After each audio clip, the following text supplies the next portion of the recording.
kanila.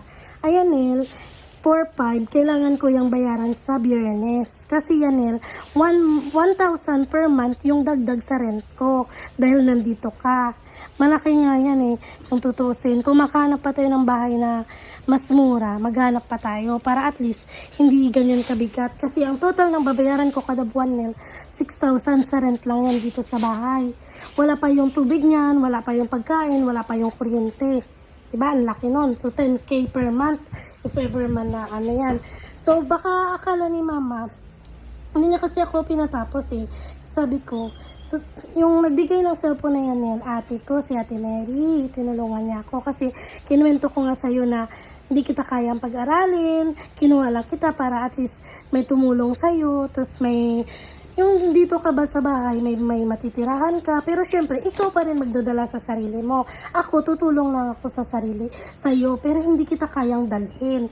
Ayan yung bills, Nel, babayaran ko to sa Friday, okay lang kasi may live credits ako. Yung live credits ko mapupunta na lang dun sa down. Ito yung monthly na babayaran ko, Nil. Nadagdag na magiging ganito yung monthly ko na babayaran. So kung may trabaho ka na, Nil, okay ka na, ito yung babayaran mo monthly. Ngayon, pagdating naman dito sa tubig, wala naman kasi yan, magtipid na lang tayo kasi sarili na daw yung metro niyan. Sa ilaw naman, ito lang yung problema, naka-aircon tayo. Baka mamaya mataas to, halimbawa 5,000. So, 5,000 add mo dito. So, 11K ako per month. Wala pa yung pagkain. Kahapon pa nga lang, nabili natin sa pagkain, 2,000 na yun. Kunti lang yun, ulam lang. Wala pang bigas yun. Yung hygiene ko na pang sarili ko, 1,500. Diba, 1,500 yun lahat. Ayan yun, Nil. Ngayon, ito sa likod, Nil, yung bayaran ng cellphone mo. Ngayon, May 13, binili yan ni ate. Pinakuisap ko sa kanya, ate, kawawa naman kasi po siya. Kasi po, wala talaga siyang cellphone, as in wala. Sabi ni ate, may keypad ba siya? Wala, ate, as in wala. Nagko-computer ba siya? May computer sa bahay, ate, wala nga ring wifi. Di rin siya marunong mag-computer.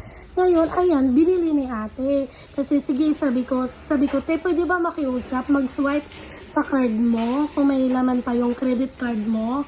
Sabi niya, oh, sige, mag-swipe ka, anong gusto mong bilhin? Cellphone para po dun sa pinsan ko, kasi nga po, yung pinsan ko, wala talaga siyang magagamit. So, June 13 ngayon, ay May 13 ngayon, ang bayaran mo, Nil, installment yan. 2,000, 2,000, 2,000. Hasta August. Hasta ito, August. Ngayon, Nil, exempted ka pa ngayon, isang buwan, June 13.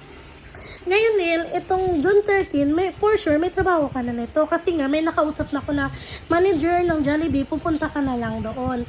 Kung di ka man makapasok doon, Nil, marami pa yung iba. Marami dito